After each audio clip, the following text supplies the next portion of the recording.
नहीं बोले, चलिए। तो पोस्ट प्यूबर्टल फीमेल ब्रेस्ट जो है वो, और इसको हम लोग एस्ट्रोजेनिक ब्रेस्ट बोलते हैं, एस्ट्रोजेन ट्रीटेड ब्रेस्ट। तो देख रहे हो कितना मेहनत करना पड़ता है तब जाके मिल्क बनता है। ओके, तो ये मेल में generally absent in male, generally absent in males, but why, आप इसमें एक डाउट आना चाहिए आपको, बताइए जल्दी जल्दी, व्हाट डाउट्स यू हैव। क्या यार, मैं इतना स्लो होने से तो टाइम नहीं है उसमें, तुम स्लो हो। Sir, हाँ doubt is that so हाँ, why males does have that? बस। तो जेन नहीं, वाई जनरली एब्सेंट, तो इसका मतलब this is present, okay, this is present in eunuchoid mails.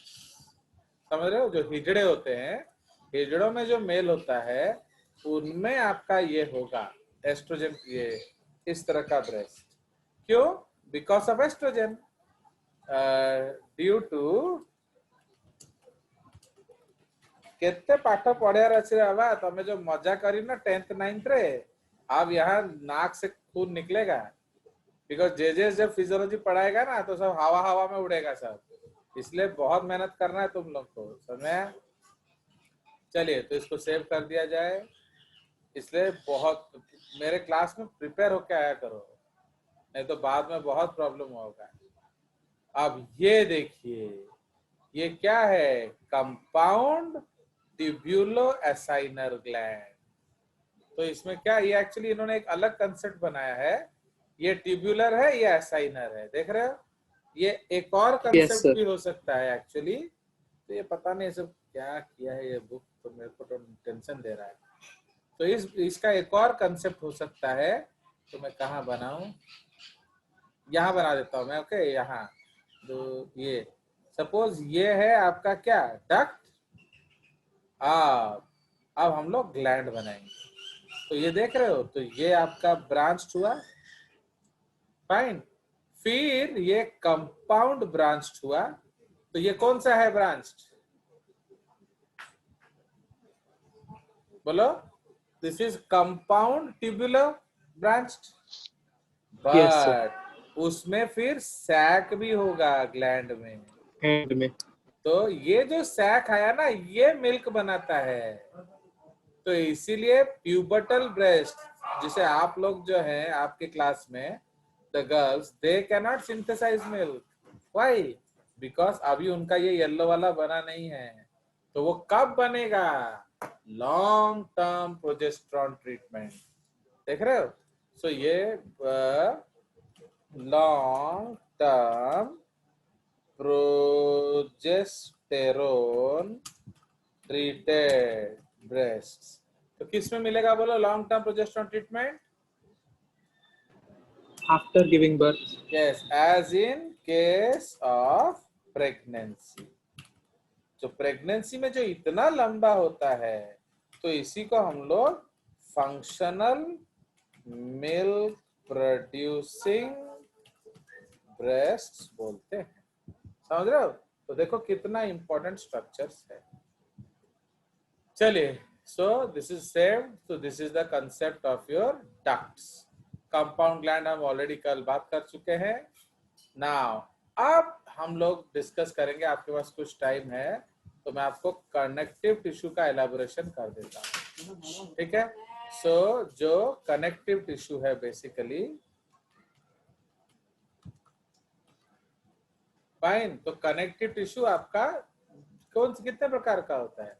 एक है क्या, कनेक्टिव टिश्यू में बेसिकली आपका जो है लूज कनेक्टिव टिश्यू होगा, loose connective tissue, okay, Dense. Yes.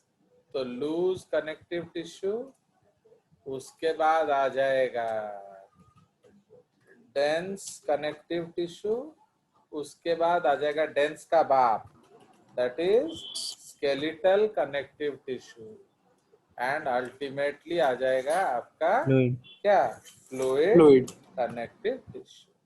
ठीक है, तो loose, dense, skeletal and fluid. ठीक है ना, लूज में क्या क्या आ जाएगा, नीचे नीचे लिख दिया जाए। तो लूज कनेक्टिव टिश्यू में आ जाएगा आपका नंबर 1 जो सबसे Areolar. कॉमन है, हाँ, areolar connective tissue, adipose connective tissue. ठीक है, तो ये दोनों इसमें आ जाएंगे। Okay, areolar connective tissue and adipose connective tissue. ठीक है, so these are the two loose connective tissues. अब डेंस में कौन कौन सा आ जाएगा बोलिए? Regular, irregular. हाँ बोलो। Regular, irregular. नहीं, वो उतना आपका क्लासिफिकेशन नहीं किया जाएगा। White fibrous Tendon, connective ligament. Tissue, Yes, sir. Second है येलो फाइब्रस कनेक्टिव टिश्यू। ठीक है, तो white fibrous connective tissue, okay, yellow fibrous connective tissue, उसके बाद व्हाइट फाइब्रस कनेक्टिव टिश्यू का एक जो अल्टरनेटिव है, so that is also called tendon. Okay, उसी तरह से इसका एक अल्टरनेटिव है लिगामेंट।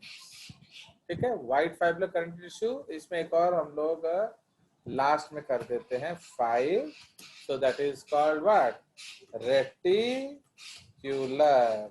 Connective tissue. ना आप बोलोगे सर बुक्स में व्हाइट फाइब्रस का एक टाइप टेंडन दिखता है, हो सकता है, क्योंकि कंसेप्ट दोनों सेम है, white fibrous connective tissue tendon, but tendon white fibrous connective tissue में लेस व्हाइट फाइबर होगा, टेंडन में उससे बहुत ज्यादा होगा। ठीक है, तो इसको हम साथ में लिख सकते हैं, अलग भी लिख सकते हैं, कोई खास प्रॉब्लम इसको नहीं। नाउ स्केलेटल कनेक्टिव टिश्यू में कौन कौन सा आ जाएगा बताइए? तो what will you get in? Bone and cartilage. Yes, तो number 1 is dense mammalian bone। Okay, तापरे सेकंड आसीबो कोन, स्पंजी बोन। तापरे आसीबो थर्ड कोन, कार्टिलेज। ठीक है, तो कार्टिलेज में फिर अलग अलग टाइप्स आ जाएगा क्या? तो कार्टिलेज में आपका आ जाएगा कौन कौन सा बोलो? सबसे पहला आता है हायालाइन कार्टिलेज।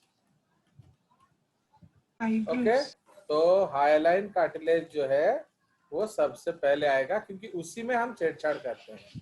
देखो जब मैं पढ़ाऊंगा ना, आप देखोगे कि डिफरेंस क्या है, कि मेरा पढ़ाई याद रखना बहुत आसान होता है, क्योंकि हम कंसेप्ट पे बेस्ड होते हैं।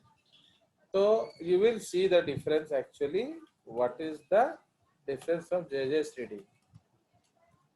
चलिए, तो हाईलाइन हो गया। तो हाईलाइन में तो अगर हम लोग क्या डालेंगे, अगर हाईलाइन में हम लोग आपका जो कैल्शियम डाल देंगे, तो वो क्या, या वो फाइबर्स डाल देंगे, तो वो क्या बन जाएगा, वो बन जाएगा फाइब्रस, ओके, कार्टिलेज। तो फाइब्रस कार्टिलेज फिर दो प्रकार का हो सकता है, कौन कौन सा है बोलिए? White White fibro and yellow. Cartilage and number 2, okay, white fibro cartilage and yellow fibro cartilage, yellow fibro cartilage. ठीक है, येलो फाइब्रो कार्टिलेज। उसके बाद थर्ड कौन सा टाइप हो जाएगा बताइए? Calcified. ये कैल्सिफाइड नहीं, एक और है यार, Elastic. यस, फाइब्रो कार्टिलेज, वो इलास्टिक कार्टिलेज जाए, येलो फाइब्रो कार्टिलेज वही है, Yellow में जाएगा. Is the Yes, sir. Same. Highline fibrous, एक और something I am missing actually, उसके बाद चलो कैल्सिफाइड लिख लेते हैं। ओके, कैल्सिफाइड कार्टिलेज, ये हड्डी जैसा होगा, कैल्सिफाइड कार्टिलेज। इसका मतलब क्या है, ये स्ट्रॉन्ग लाइक बोन होगा, बट उसमें कार्टिलेज सेल्स होंगे, इसलिए हम उसको बोन नहीं बोल सकते हैं। तो ये आपका जो skeleton of bony fishes, cartilaginous fishes में मिलता है। ना फ्लूइड में आपका क्या मिल जाएगा, 1 is blood blood, and 2 is lymph, lymph. ठीक है। तो ये आपका बेसिक कंसेप्ट है क्लासिफिकेशन ऑफ कनेक्टिव टिश्यू का, अंडरस्टूड। चलिए, सो ये हमारा खत्म हो गया आज का डिस्कशन। तो कुछ डाउट्स है तो पूछिए, नहीं तो हम लोग चलेंगे। आज आपका के क्लास है कि नहीं? Yes, sir. Yes, sir. हाँ चलो गुड, आप लोग खाना का के क्लास करो। कल के क्लास है कि नहीं? Yes, sir. Yes, sir. कल भी है कितने बजे होता है वो? 12:45. 12:45. 12:45। तो आपका 11:15 के पहले ब्रेक होता है ना क्या, 11:30? Yes, sir. तो 11:15 से होता है, तो ठीक है। तो कल अगर हुआ तो मैं 11:15 से खींच लूंगा, और क्या है कि नहीं? Yes. Yes, sir. Yes. चलिए, so okay, because tomorrow we may need more time, क्योंकि कनेक्टिव टिश्यू एनसीईआरटी तो खत्म हो जाएगा, बट जेसीईआरटी कनेक्टिव टिश्यू कम से कम 12 घंटा या 13 घंटा लगेगा। Specially blood is 4 hour topic है कि नहीं? ब्लड एंड लिम्फ 4 घंटे का टॉपिक है, बोन नियरली 2 घंटे का टॉपिक है, कार्टिलेज 1 घंटे का टॉपिक है, जे इसके अनुसार। बाकी एनसीईआरटी में क्या है, 4 लाइन दिया है, वो मैं खत्म करा दूंगा, क्योंकि अभी मेरा पहला मकसद है आप एग्जाम के लिए तैयार हो जाओ, बाकी हम देखेंगे आगे। चलिए, okay, so have a good day. I am ending sir, it. इस Thank बार you, sir. हमारे Thank you, स्टूडेंट का sir. नीट अच्छा हुआ है। क्या? स्टूडेंट्स का नीट अच्छा हुआ है। See, actually what happened this time, the NEET has been so late that बच्चे हम लोग से अभी बात नहीं कर रहे हैं, क्योंकि वो इतना देर हो गया ना। बच्चे तो आप जानते हो, एक बार गुरु के छाए से निकले तो गुरु को लात मार देते हैं। So they have not informed anything except Jyoti bhai, he has informed me and etc. तो I am expecting, because paper जिस तरह का बायोलॉजी है, I think 355 is easily achievable। 5 mark मैं छोड़ देता हूँ भगवान के लिए, बट जितना मैंने मेहनत किया है, एंड इस बार जूलॉजी ज्यादा है, जिस बार 50 Yes, क्वेश्चन 200 मार्क जूलॉजी का ही है, तो आई डोंट थिंक इसमें कोई सर इजिना सेशन भी नहीं है। हाँ, so that is why it is easier. But you know, easy होने से प्रॉब्लम क्या है? अभी one of my relatives was telling that in Calcutta people have got 100% इन +2। माने 10-15,000 people have got 100 out of 100 in +2।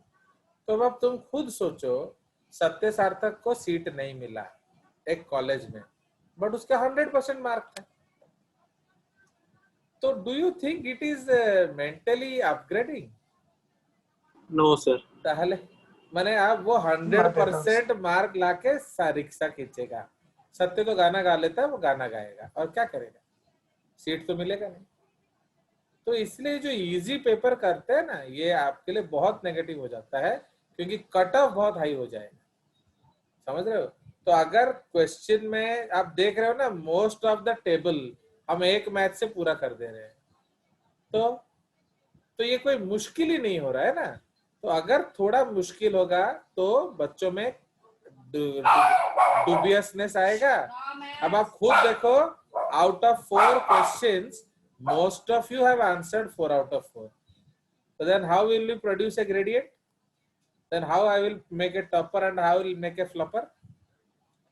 क्योंकि NEET is a selecting exam। बहुत लोग सोचते हैं NEET से सिलेक्शन होता है, गलत। NEET is an eliminating exam। Elimination होता है। Devvrat Mishra, you are not fit, get out। But अगर देवव्रत मिश्रा भी 100 out of 100 ले आएगा, आप सोचो एक ऐसा NEET पेपर हो जहां 40,000 100 out of 100 बच्चे लाएंगे, तो देन किस आधार पे आप सीट दोगे? सीट तो 10,000 ही है। तो इसलिए this is a very big controversial topic, but I don't know what they think. Paper अच्छा हो, अब सपोज देवव्रत देख रहा है कि मेरा तो 40% आया है, आई डोंट डिजर्व नीट, तो अब वो छोड़ के कुछ और धंधा करेगा, कुछ और टीचर बन जाएगा या कुछ और बन जाएगा। बट देवव्रत देख रहा है कि मेरे को 100 में 100 मिला है, बट सीट नहीं मिला, तो वो खुद अब वो क्या करेगा? Can he pull a rickshaw? क्या वो पान का दुकान दे सकता है? उसको शर्म नहीं लगेगा? कि मैं 100/100 ला के मुझे सीट नहीं दिया। तो ये एक बहुत ही नेगेटिव सिचुएशन है। I don't know what people in the hierarchy think. I feel test should be tough like IITs। IIT tough होता है, अच्छे बच्चे ही कर पाते हैं। ओके चलिए, सो लेट अस सी क्या होता है। Let us keep our fingers crossed, let us pray for our seniors कि दे डू वेल, क्योंकि एक बार वो अच्छा करेंगे ना तो आपको भी हम पे विश्वास आएगा। And so okay bye.